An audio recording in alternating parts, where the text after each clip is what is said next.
तो दोस्तों स्वागत है आपका बिहार न्यूज में। दोस्तों मैं हूं फिरदौस गनी और आप देख रहे हैं केटीवी लाइव। दोस्तों आज हो चुका है 16 अगस्त 2022। तो आज की बिहार की टॉप न्यूज़ लेकर आए हैं आपके लिए। दोस्तों वीडियो स्टार्ट करने से पहले आपसे एक रिक्वेस्ट है, अगर आप नए आए हैं इस चैनल पर तो फिर चैनल को सब्सक्राइब करके बेल आइकन को प्रेस कर दीजिए और साथ में वीडियो को लाइक कर दीजिए, अपने दोस्तों के साथ शेयर भी कीजिए। तो चलिए दोस्तों स्टार्ट करते हैं आज की पूरे बिहार की टॉप न्यूज़।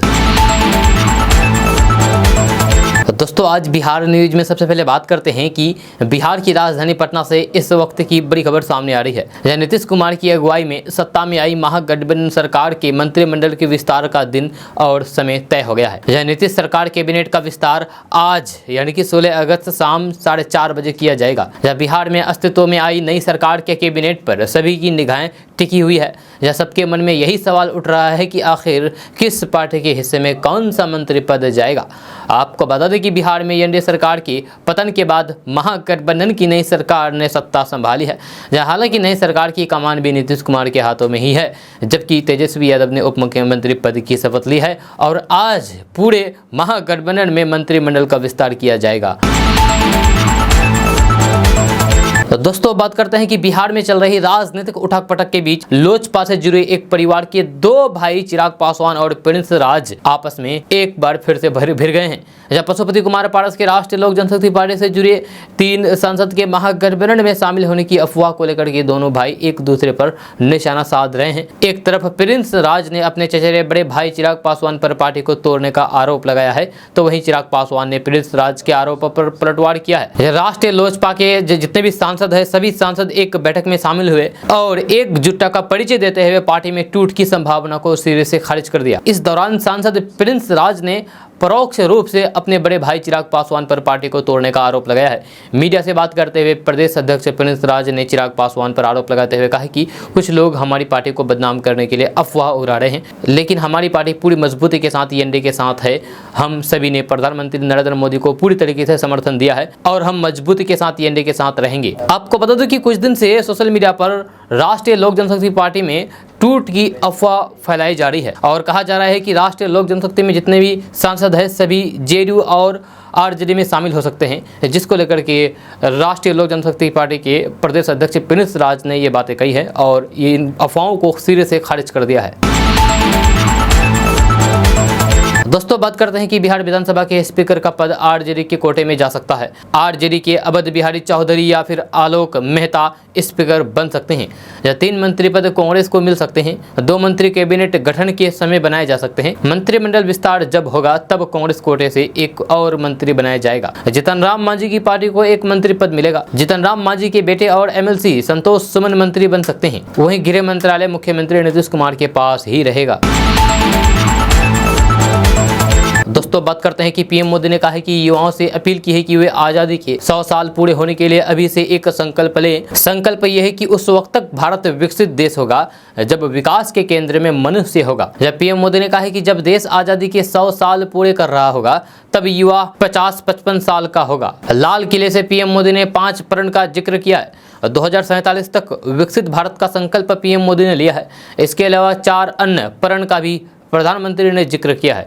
जब पीएम मोदी ने कहा है कि इस मिट्टी में ताकत है, कई चुनौतियों के बावजूद भी भारत रुका नहीं, झुका नहीं और आगे बढ़ता चला गया। मैंने अपना पूरा कार्यकाल समाज के वंचित वर्गों के उत्थान के लिए समर्पित कर दिया है। प्रधानमंत्री नरेंद्र मोदी ने कहा है कि भारत लोकतंत्र की जननी है और विविधता इसकी ताकत है। आज़ादी के बाद चुनौतियों का सामना करने के बावजूद भी कोई भी चीज भारतीय नागरिकों का उत्साह कम नहीं कर सकी है। पीएम मोदी ने कहा है कि खाद्य सुरक्षा, युद्ध, दहशतगर्द, प्राकृतिक आपदाओं की समस्या आई, लेकिन भारत ने सभी चुनौतियों का डट करके सामना किया। जब पीएम मोदी ने कहा है कि साल 2014 में देश की जनता ने मुझे जिम्मेदारी दी थी। मैं आजादी के बाद जन्म लेने वाला पहला व्यक्ति हूं जिसे लाल किले से देश को संबोधित करने का मौका मिला है। पीएम मोदी ने कहा है कि राष्ट्र आज उन लोगों को भी याद कर रहा है जिन्होंने देश के लिए बलिदान दिया है, लेकिन उन्हें भुला दिया गया और उनका हक अदा नहीं किया गया। उन्होंने कहा है कि हम अपने सैनिकों, पुलिस बलों और सबसे अधिक हर एक नागरिकों को सलाम करते हैं जिन्होंने कई चुनौतियों का सामना किया है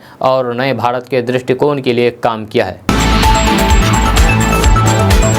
दोस्तों बात करते हैं कि बिहार में सत्ता की बाजी पलटने के बाद राजनीतिक हलकों में सिर्फ एक ही चर्चा है कि क्या नीतीश कुमार 2024 के लोकसभा चुनाव में विपक्षी एकता की धुरी बनकर के प्रधानमंत्री नरेंद्र मोदी को टक्कर देंगे, ये सवाल है। नीतीश कुमार के बीजेपी के साथ छोड़ने के बाद से बीजेपी नीतीश कुमार पर हमलावर है। हालांकि इससे पहले भी बीजेपी का साथ कई दलों ने छोड़ा, लेकिन बीजेपी इस तरह उन पर हमलावर नहीं हुई।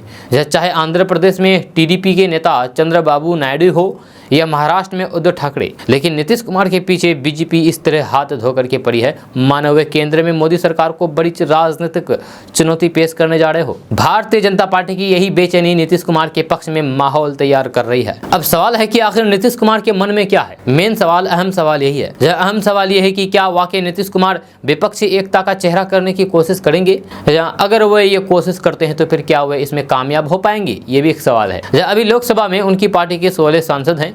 लोकसभा में संख्या बल के हिसाब से उनकी पार्टी 7वें स्थान पर है, जहां बिहार की 243 सदस्यों वाली विधानसभा में उनके पास 45 सीटें हैं। बिहार विधानसभा में उनकी पार्टी तीसरी सबसे बड़ी पार्टी है। सिर्फ एक राज्य की विधानसभा में तीसरी पार्टी और लोकसभा में 7वीं सबसे बड़ी पार्टी का नेता ये सपना देख सकता है कि वे 2024 के लोकसभा चुनाव में मौजूदा प्रधानमंत्री नरेंद्र मोदी को सत्ता से बेदखल कर देगा, ये भी सवाल है। अगर नीतीश कुमार ऐसा दावा करते हैं तो फिर देश के मौजूदा राजनीतिक हालात में इसे दुस्साहसी कहा जाएगा। हालांकि अभी तक नीतीश कुमार ने प्रधानमंत्री पद पर अपनी दावेदारी पेश नहीं की है, लेकिन उन्होंने ये जरूर कह दिया है कि वे मोदी सरकार के खिलाफ विपक्ष को एकजुट करने की कोशिश करेंगे। दोस्तों बात करते हैं कि भारतीय पुलिस की वर्दी देश की शान का प्रतीक होता है। या कहीं भी खाकी रंग दिखते ही दिमाग में पुलिस की छवि आ जाती है। सन 1857 के पहले भारतीय पुलिस की वर्दी का रंग खाकी की जगह सफ़ेद हुआ करता था। या सफ़ेद रंग तो शांति का संदेश देता है, या फिर ऐसी क्या जरूरत पड़ी कि वर्दी का रंग बदल करके खाकी कर दिया गया। इसके पीछे बड़ा ही रोचक किस्सा है, जिसे जानने के बाद इस वर्दी के खाकी रंग की पूरी कहानी को जाना जा सकता है। आपको बता दें कि जब भारत में ब्रिटिशर्स का शासन था, उस समय भारतीय पुलिस की वर्दी का रंग सफेद था। सफेद कलर होने के कारण ड्यूटी के दौरान वर्दी पर चाय, धूल, मिट्टी या अन्य प्रकार के दाग धब्बे लगने से वर्दी जल्दी गंदी हो जाती थी। यह वर्दी रोजाना साफ करनी होती थी। कर्मचारी काफी तंग हो जाते थे, जिसकी शिकायत पुलिस कर्मियों को अक्सर रहती थी। तभी से यूनिफॉर्म के रंग बदलने की योजना के बारे में विचार किया गया। रंग बदलने के लिए डाई का इस्तेमाल किया गया और वर्दी का रंग सफेद से खाकी कर दिया गया। उस समय वर्दी को डाई करने के लिए चाय की पत्तियां या फिर कॉटन फैब्रिक कलर का इस्तेमाल किया गया था, जिससे वर्दी को खाकी रंग में बदला जा सका। ये कलर पुलिस के आला अधिकारी सर हैरी लैंसडेन को काफ़ी पसंद आया, क्योंकि इसमें धूल, मिट्टी आदि के दाग धब्बे पहले की तुलना में कई मायनों में काफ़ी कम नजर आ रहे थे। यह कहते हैं कि देखने में भी ये कलर पुलिस कर्मचारियों को काफ़ी आकर्षित लग रहा था। बस यही वजह थी कि जिससे भारतीय पुलिस की वर्दी खाकी कर दी गई। सन 1857 में सर हैरी लैंसडेन, जो कि एक अधिकारी के पद पर कार्यरत थे, उन्होंने सबसे पहले खाकी रंग की वर्दी पहनी थी। इसके बाद आर्मी रेजिमेंट और पुलिस विभाग ने पूरी तरीके से खाकी रंग की वर्दी को आधिकारिक के तौर पर स्वीकार कर लिया है। तब से ही ये वर्दी भारतीय पुलिस की पहचान बन गई है। साथ ही आपको बता दूं कि भारत में एक ऐसा शहर है जहां पर आज भी पुराने जमाने की सफेद वर्दी पहनी जाती है, जहां खाकी वर्दी पहनी नहीं जाती है। वहां पर आपको बता दूं कि ये शहर कोई और नहीं बल्कि पश्चिम बंगाल की कोलकाता शहर है। कोलकाता शहर में पुलिस वाले खाकी वर्दी नहीं बल्कि सफेद वर्दी पहनते हैं। दोस्तों बात करते हैं कि बिहार में भाजपा जेडीयू गठबंधन टूटने के बाद एक बार फिर से विपक्ष में नजदीकी बढ़ने लगी है। जब विपक्षी दल अब केंद्र की भाजपा सरकार को घेरने के लिए मुद्दा तलाश रहे हैं। फिलहाल विपक्षी भाजपा को घेरने के लिए पुराने मुद्दों पर एकजुट हो रहा है। कांग्रेस सहित 11 विपक्षी दलों ने शनिवार को केंद्र में भाजपा के नेतृत्व वाली सरकार द्वारा इलेक्ट्रॉनिक वोटिंग मशीन, धन बल, मीडिया के दुरुपयोग के खिलाफ लड़ने का संकल्प लिया, जहां दावा किया गया है कि ये लोकतंत्र के लिए सबसे गंभीर चुनौती है। 11 पार्टियों में Congress, CPM, SP, Basapa, CPI, NCP, TRS, RJD, Ralod, Welfare Party, Swaraj India शामिल है। बैठक में इन पार्टियों ने 3 प्रस्ताव पारित किए हैं। राजनीतिक दलों ने बैठक में भारत के चुनावी लोकतंत्र के सामने 3M मशीन, पैसा, मीडिया की चुनौती पर चर्चा, विचार विमर्श किया, जहां सर्वसम्मति से उन पर प्रस्ताव को पारित किया गया।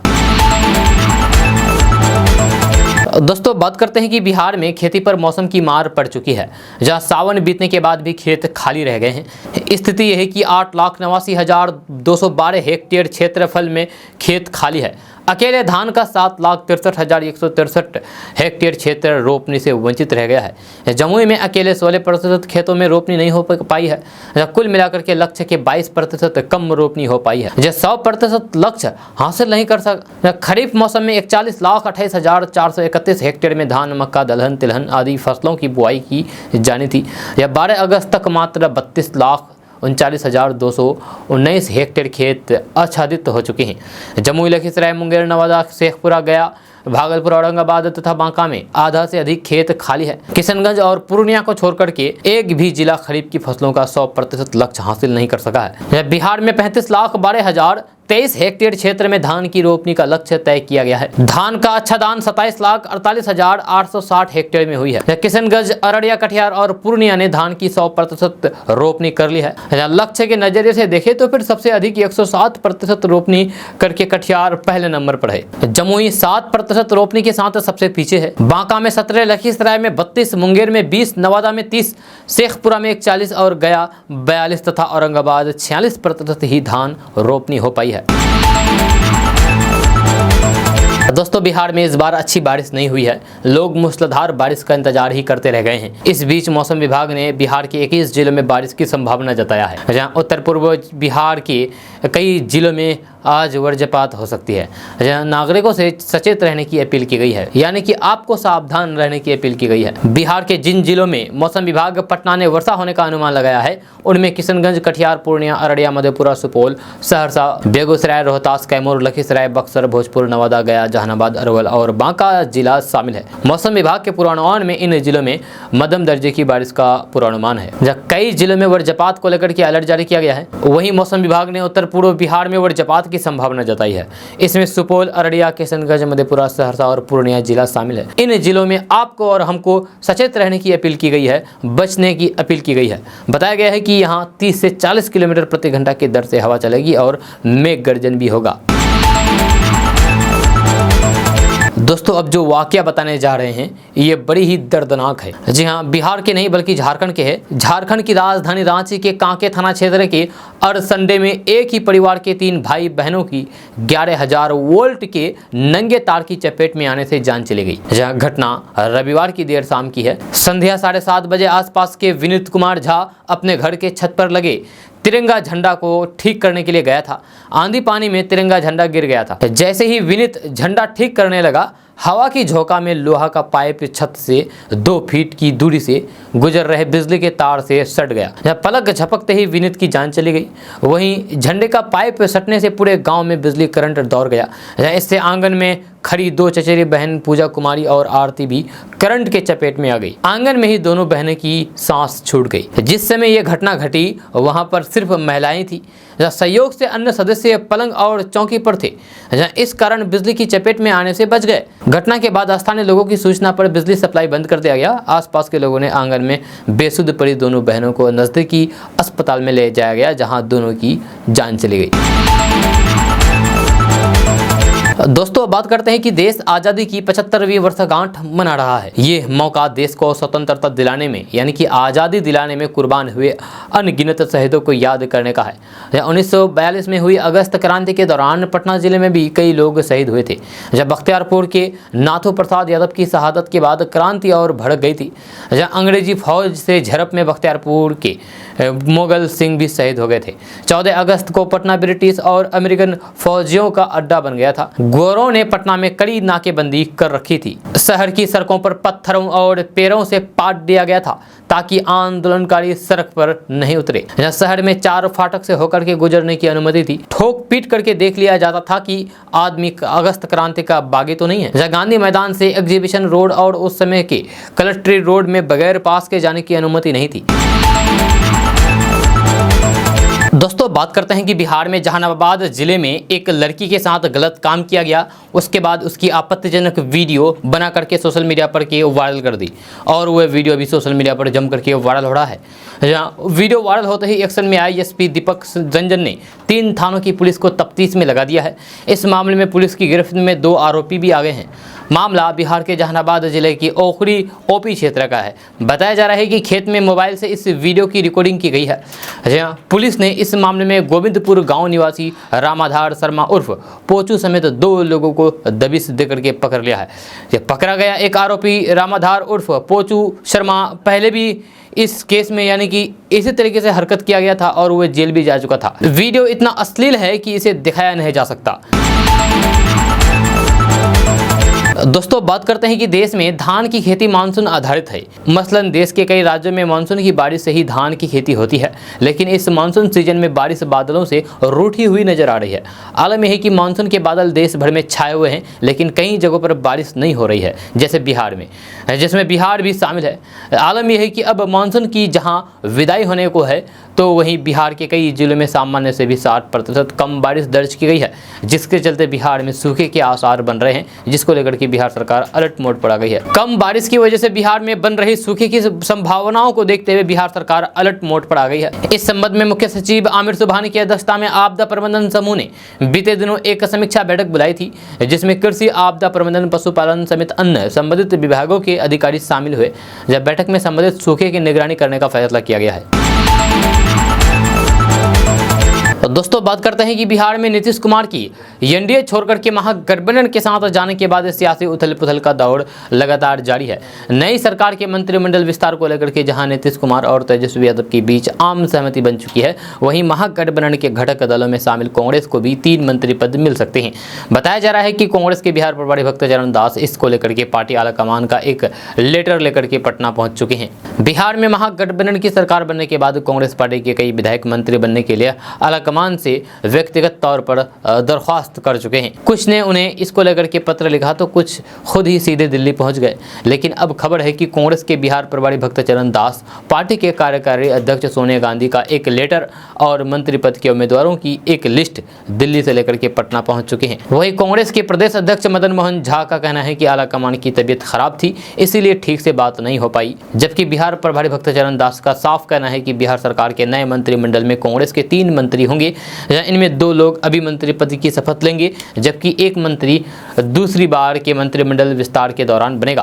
राजद के भी कुछ मंत्री अभी शपथ ले सकते हैं, जी हां, जबकि बाकी मंत्री दूसरे मंत्रिमंडल विस्तार के समय बनाए जाएंगे। जब मंत्रियों के नामों की घोषणा को लेकर के भक्तचरण दास ने कहा है कि अभी नाम की घोषणा नहीं हुई है, कल तक घोषणा हो जाएगी। दोस्तों बात करते हैं कि बिहार में स्वतंत्रता दिवस के मौके पर गांधी मैदान से लेकर के हर सरकारी और निजी प्रतिष्ठान में तिरंगा फहराया गया। मुख्यमंत्री नीतीश कुमार ने अपने सरकारी आवास पर झंडा फहराने के बाद गांधी मैदान में पहुंचे और झंडोत्तोलन किया। इस मौके पर सीएम नीतीश कुमार ने कई बड़ी घोषणाएं की। उन्होंने रोजगार को लेकर के भी बड़ी बात कह दी है। वहीं पर तेजस्वी यादव ने 10 लाख लोगों को रोजगार देने की बात कही थी।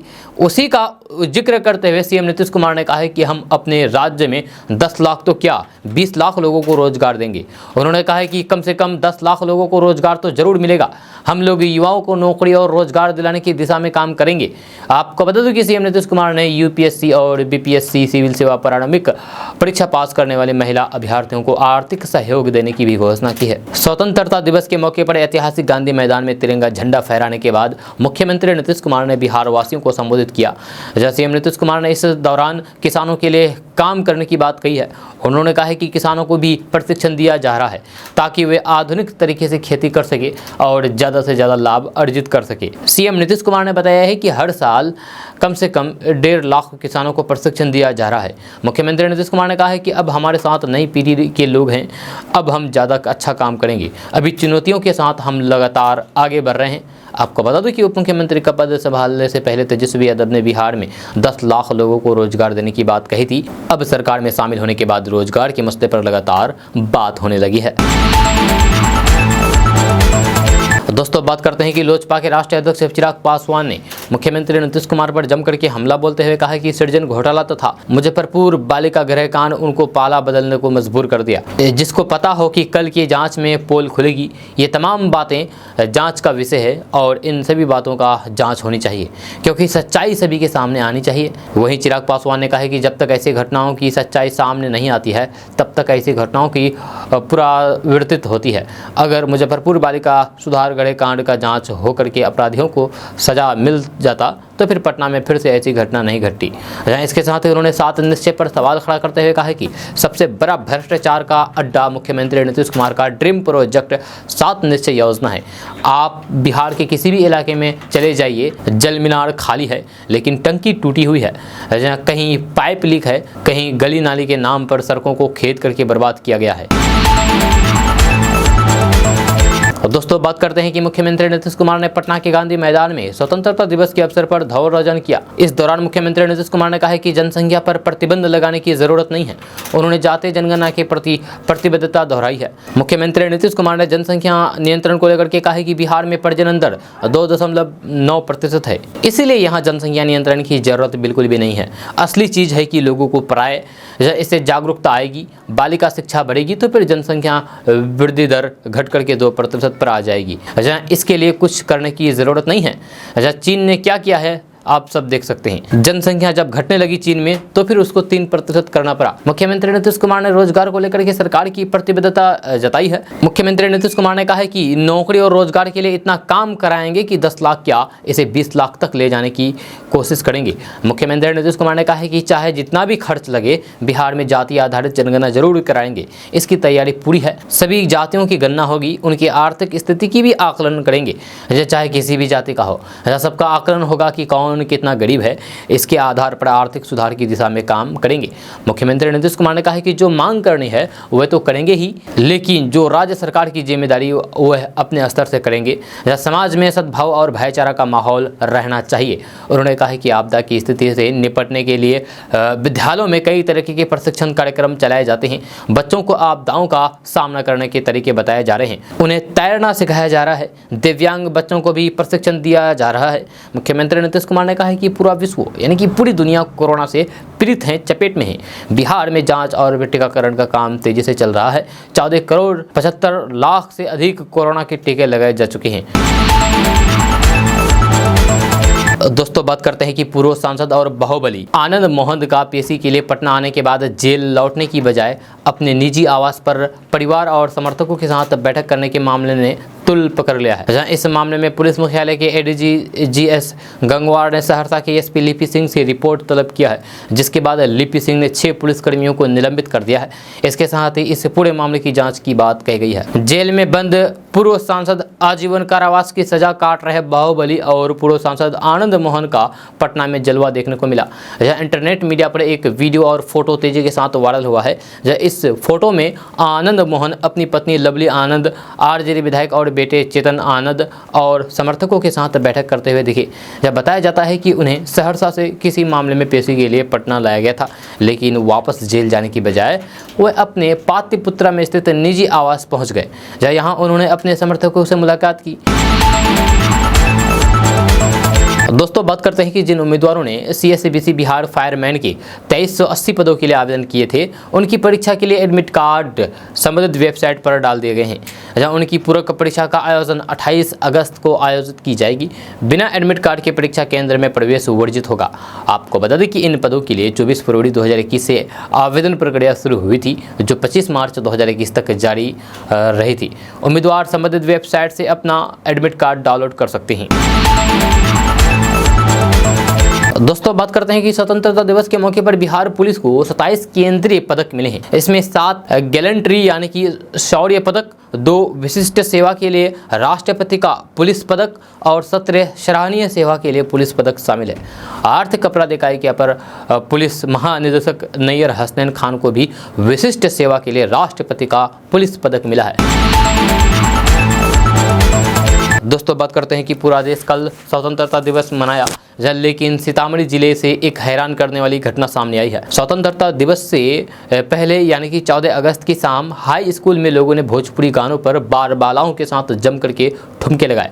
इस दौरान किसी ने पूरे प्रकरण का वीडियो रिकॉर्ड कर लिया और उसे सोशल मीडिया पर डाल दिया। अब ये वीडियो सोशल मीडिया पर तेजी के साथ वायरल हो रहा है। वीडियो में बार बाला अश्लील भोजपुरी गाने पर जम करके ठुमकते झुमकते नजर आए। तो वहीं स्कूल के बरामदे पर स्वतंत्रता दिवस की तैयारी को लेकर के जलेबियां और मिठाई भी बनाई गई। स्कूल के परिसर में ट्रैक्टर पर जनरेटर के जरिए साउंड बजाने की भी व्यवस्था है और स्कूल के एक कमरे में शिक्षा के मंदिर को तार तार करने का प्रयास किया जा रहा है। ये वीडियो तेजी के साथ अभी वायरल हो रहा है। वही लोग बिहार की शिक्षा व्यवस्था और सरकारी स्कूल में बाल बालाओं के अश्लील गानों पर लगाए जा रहे ठुमके पर सवाल खड़ा कर रहे हैं। ये पूरा वीडियो सीतामढ़ी जिला के बेलसंड थाना के अंतर्गत जाफरपुर पंचायत की मधकोल और उत्क्रमित हाई स्कूल का है। हालांकि केडीवी लाइव इस वीडियो की सच्चाई की पुष्टि नहीं करती है। दोस्तों बात करते हैं कि बिहार की राजधानी पटना से अच्छी खबर सामने आ रही है। ताजा रिपोर्ट्स के मुताबिक बिहार के पटना, भागलपुर, गया समेत बिहार के सभी जिलों में मेडिकल कॉलेजों में सस्ता खाना उपलब्ध कराया जाएगा। इसको लेकर के तैयारियां की जा रही है। खबर के अनुसार बिहार के सभी मेडिकल कॉलेजों में सस्ता खाना उपलब्ध कराने के लिए स्वास्थ्य विभाग और जीविका समूह के बीच समझौता पत्र पर हस्ताक्षर होगा। इसके बाद 3 महीने के अंदर सभी मेडिकल कॉलेजों में सस्ता खाना मिलना शुरू हो जाएगा। आपको बता दें कि अगले 3 माह में सभी मेडिकल कॉलेज अस्पतालों में दीदी की रसोई का संचालन शुरू किया जाएगा। इसके लिए बिजनेस प्लान तैयार कर लिया गया है। इस नई व्यवस्था से बिहार के गरीब लोगों को सबसे ज्यादा फायदा होगा। मिली जानकारी के अनुसार बिहार के अलग अलग मेडिकल कॉलेज अस्पतालों में आने वाले मरीजों और फिर उनके परिवार वालों और कर्मियों की आर्थिक स्थिति का आकलन करने के बाद भोजन की थाली का दर तय कर दिया जाएगा। इसको लेकर के तैयारियां की जा रही है। दोस्तों अब बात करते हैं कि बिहार में बारिश नहीं होने के कारण बिहार के किसानों की हालात दिन ब दिन खराब होती जा रही है। जहां एक रिपोर्ट्स की माने तो बिहार के जमुई, लखीसराय, मुंगेर, भागलपुर समेत 10 जिलों में सूखे का संकट गहराता जा रहा है। इन जिलों में आधे से ज्यादा खेतों में धान की रोपनी नहीं हो पाई है। खबर के अनुसार किशनगंज और पूर्णिया को छोड़कर के एक भी जिला खरीफ की फसलों का 100% लक्ष्य हासिल नहीं कर पाया है। ये राज्य के लोगों के लिए चिंता का विषय है। यह सरकार के द्वारा किसानों को डीजल का अनुदान दिया जा रहा है, लेकिन फिर भी बहुत से किसान धान की रोपनी नहीं कर पा रही है। आपको बता दें कि जमुई, लखीसराय, मुंगेर, भागलपुर, नवादा, शेखपुरा, गया, औरंगाबाद तथा बांका का हाल सबसे खराब है। यहाँ आधा से अधिक खेत खाली है। वहीं जहानाबाद, अरवल जैसे जिलों में भी धान की पूरी रोपनी नहीं हो पाई है। दोस्तों बात करते हैं कि पटना एम्स में डाटा एंट्री ऑपरेटर की भर्ती निकली है। अगर आप एम्स में नौकरी करना चाहते हैं तो फिर आप आधिकारिक वेबसाइट पोर्टल पर जाकर के प्रकाशित नोटिफिकेशन को अच्छी तरीके से पढ़ें और फिर अपनी योग्यता के अनुसार फटाफट आवेदन कर ले। जी हाँ, पदों का विवरण के बारे में बात किया जाए तो All India Institute of Medical Sciences Patna ने data entry operator, research assistant समेत 3 पदों पर भर्ती को लेकर के आवेदन मांगे हैं। इसमें योग्यता के बारे में बात किया जाए तो डाटा एंट्री ऑपरेटर के लिए उम्मीदवारों की योग्यता स्नातक, वहीं अन्य पदों के लिए योग्यता पदों के अनुसार निर्धारित किया गया है। चयन प्रक्रिया के बारे में बात किया जाए तो आपको बता दूं कि all India Institute of Medical Sciences Patna के पदों पर उम्मीदवारों का चयन इंटरव्यू के आधार पर होगा। दोस्तों बात करते हैं कि बिहार में रहने वाले लोगों के लिए राजधानी पटना से अच्छी खबर सामने आ रही है। ताजा रिपोर्ट्स के मुताबिक पटना एम्स में कैंसर मैनेजमेंट सेंटर बनाया जाएगा। इसको लेकर के प्रस्ताव तैयार किए जा रहे हैं। बहुत जल्द इस प्रस्ताव को मंजूरी मिल सकती है। खबर के अनुसार इस कैंसर मैनेजमेंट सेंटर का नाम advance centre for cancer management रखा गया है। इसके निर्माण को लेकर के प्रस्ताव इंस्टीट्यूट के स्टैंडिंग कमेटी के पास भेजा जाएगा। इस कमेटी से मंजूरी मिलने के बाद 6 महीने के अंदर इस काम को पूरा कर लिया जाएगा। आपको बता दूं कि कैंसर मैनेजमेंट सेंटर बनने से कैंसर के मरीजों को सबसे ज्यादा फायदा होगा। यहाँ मरीजों के लिए 100 बेड का भी निर्माण किया जाएगा। इससे मरीजों को इलाज कराने में आसानी होगी और फिर ज्यादा भीड़ का भी सामना करना नहीं पड़ेगा। दोस्तों बात करते हैं कि धार्मिक यात्रा के लिए सऊदी अरब जाने वालों के लिए अच्छी खबर सामने आ रही है। अगर आप हज या फिर उम्रा करने के लिए जाते हैं तो फिर आपके लिए बहुत अच्छी खबर है। जब सऊदी सरकार ने ऐलान कर दिया है कि अब लोग किसी भी वीज़ा पर सऊदी जा करके उम्रा कर सकते हैं। सऊदी सरकार के एक अधिकारी ने बताया है कि चाहे कोई टूरिस्ट वीज़ा से आया हो या फिर बिजनेस वीज़ा से, अब सभी तरीके के वीज़ा पर उम्रा करने की अनुमति दे दी गई है। आपको बता दो कि इससे पहले उम्रा के लिए स्पेशल वीज़ा लेना पड़ता था, उम्रा वीज़ा, जिसका समय 1 महीने का होता था। सऊदी अरब के इस फैसले का उद्देश्य सऊदी मिशन 2030 को आगे बढ़ाते हुए हर साल 3 करोड़ लोगों को उम्रा कराना है। हालांकि अगर किसी को उम्रा करना है तो फिर उसे पहले आत्माराना ऐप के जरिए अपॉइंटमेंट बुक करनी होगी। यह सऊदी 2030 विजन सरकार का एक डेवलपमेंट प्लान है जिसे देश की तेल निर्भर अर्थव्यवस्था में विविधता लाने के लिए बनाया गया है। अब आप सोच रहे होंगे कि आखिर ये उम्रा क्या है, यह बहुत लोगों को नहीं मालूम होगा। तो बता दें कि उम्रा एक तरह की धार्मिक यात्रा ही है जो हज से थोड़ा अलग है, लेकिन इसे कोई भी कर सकता है। इस यात्रा की अवधि सिर्फ 15 दिनों की होती है। सबसे खास बात यह है कि सऊदी में जब हज कराया जाता है तो फिर उस समय उम्रा नहीं किया जा सकता है, जहाँ उम्रा सिर्फ हज के दिनों को छोड़ करके ही किया जा सकता है। उम्रा के दिनों में यात्री करीब 8 दिन मक्का और 7 दिन मदीना में समय लगाते हैं और धर्मानुसार कार्यों को पूरा करते हैं। दोस्तों बात करते हैं कि कार, मोटरसाइकिल या फिर अन्य किसी भी तरह का गाड़ी चलाने वालों को 3 साल की जेल या फिर भारी चालान झेलना पड़ सकता है या फिर दोनों की सजा हो सकती है। दरअसल लोग 75वें स्वतंत्रता दिवस का जश्न अपने अपने अंदाज में मना रहे हैं। ऐसे में अगर आपने अपने गाड़ी पर तिरंगा लगा रखा है तो फिर आपको 3 साल की जेल और भारी जुर्माना का सामना करना पड़ सकता है। नियम के अनुसार भारत के ध्वज संहिता 2002 के पैरा 3.44 के अनुसार गाड़ियों पर राष्ट्रीय ध्वज फहराने का विशेष अधिकार केवल कुछ व्यक्तियों तक ही सीमित है, लेकिन आम लोग गाड़ियों पर तिरंगा लगा करके देश के प्रति अपने अच्छे इरादे को प्रकट करते हैं, लेकिन फिर भी ये उन्हें परेशानी में डाल सकता है, क्योंकि ये नियम के विरुद्ध है। जब भारतीय ध्वज संहिता के अनुसार नियम के अलावा किसी अन्य वाहन पर तिरंगा फहराना राष्ट्रीय ध्वज का अनादर माना जाता है। जब ऐसा करने पर लोगों को दंडित किया जा सकता है और उन्हें 3 साल की जेल या फिर जुर्माना या दोनों की सजा हो सकती है। दोस्तों बात करते हैं कि आज बिहार में तेल कंपनी के द्वारा पेट्रोल डीजल की नई दरें जारी कर दी है। आपको बता दूं कि स्वतंत्रता दिवस के मौके पर बिहार प्रदेश के कई राज्यों में पेट्रोल डीजल की दर में बढ़ोतरी हुई है, तो कई स्थानों पर इनके दर में गिरावट भी देखने को मिली है। जहाँ वहीं अगर हम राजधानी पटना की बात करें तो यहाँ पेट्रोल डीजल के दामों में ना तो बढ़ोतरी देखने को मिली है और ना ही गिरावट, यानी कि पटना में इनकी कीमत कल के दर पर ही स्थिर है। पर बिहार के 19 जिलों में पेट्रोल डीजल महंगा हो गया है। हालांकि 14 जिलों में पेट्रोल डीजल के दाम घटे हैं। हालांकि बिहार में पूरे 19 जिले हैं जहां पेट्रोल डीजल के दामों में बढ़ोतरी देखने को मिली है। जिन जिलों में पेट्रोल डीजल के दर कल से महंगे हो गए हैं उनमें भागलपुर, मुजफ्फरपुर, गोपालगंज, दरभंगा, गया, पूर्वी चंपारण, मधुबनी, मुंगेर समेत अन्य जिले शामिल है। वहीं सबसे ज्यादा बढ़ोतरी जिन जिलों में हुई है वो है भागलपुर, जहां पेट्रोल 86 पैसे और डीजल 80 पैसे बढ़ी है। अगर हम दामों में गिरावट की बात करें तो फिर 14 जिले ऐसे हैं जहां पेट्रोल डीजल के दामों में गिरावट हुई है। जिन जिलों में कल की तुलना में आज तेल सस्ता हुआ है उनके नाम है भोजपुर, बेगूसराय, जहानाबाद, मधेपुरा, किशनगंज, नालंदा, पूर्णिया, लखीसराय समस्त अन्य जिले हैं। वहीं सबसे ज्यादा दामों में गिरावट लखीसराय में देखने को मिला है, जहां पेट्रोल 64 पैसे और डीजल 60 पैसे प्रति लीटर सस्ता हुआ है। इन सब के बीच कुछ जिले ऐसे भी हैं जहां रविवार की तुलना में पेट्रोल डीजल के दामों में ना तो गिरावट देखने को मिली है और न ही बढ़ोतरी। आपको बता दें कि औरंगाबाद, जमुई, कैमूर, पटना और शिवहर जिलों में तेल के दाम आज कल के रेट पर स्थित है। दोस्तों बात करते हैं कि कल पूरा भारत धूमधाम से स्वतंत्रता दिवस मनाया। इस दौरान बिहार में स्थित भारत नेपाल के सीमा पर जश्न ए आज़ादी मनाई गई, जहां इस खास मौके पर दोनों देशों के बीच प्रेम का मिसाल देखने को मिला। जहां सशस्त्र सीमा बल और नेपाल के APF के जवानों ने संयुक्त रूप से मिलकर के स्वतंत्रता दिवस समारोह को मनाया। जहां नेपाल की ओर से नेपाली APF टीम वाल्मीकिनगर में स्थित गंडक बराज OP पहुंची और स्वतंत्रता दिवस की शुभकामनाएं दी। वहीं भारतीय सुरक्षा बल की ओर से नेपाली जवानों को भी मिठाई खिलाया गया। भारतीय SSB 21वीं वाहिनी की ओर से उप सेना नायक उमाशंकर और नेपाल की ओर से इंस्पेक्टर APF संतोष थापा ने टीम का नेतृत्व किया। इस दौरान दोनों देशों के रिश्तों को और मजबूत करते हुए बॉर्डर की सुरक्षा करने का संकल्प लिया गया। जहां दोनों देशों के जवानों के बीच घंटों जश्न आज़ादी मौके पर बातचीत चलती रही। बॉर्डर पर दोनों देशों की सेनाओं का मिलन जहां आकर्षित कर रहा था, तो फिर वहीं पर बॉर्डर पर सक्रिय असामाजिक तत्वों के लिए ये पल दहशत फैलने वाला था। जहां दोनों देशों की सीमा पर तैनात जवानों के आपसी रिश्ते निश्चित तौर पर एक दूसरे के सहयोग करेगा और आने वाले दिनों में हर परिस्थिति से निपटने में भी सहायक होगा। दोस्तों आज का न्यूज़ बस यहाँ तक। कैसा लगा जरूर अपना सुझाव दीजिएगा नीचे कमेंट बॉक्स में कमेंट करके। अगर आप नए आए हैं इस चैनल पर तो फिर चैनल को सब्सक्राइब करके बेल आइकन को प्रेस कर दीजिए और साथ में वीडियो को लाइक कर दीजिए, अपने दोस्तों के साथ शेयर भी कीजिए। तो चलिए दोस्तों फिर मिलते हैं नेक्स्ट वीडियो में, तब तक के लिए जय हिंद, जय बिहार।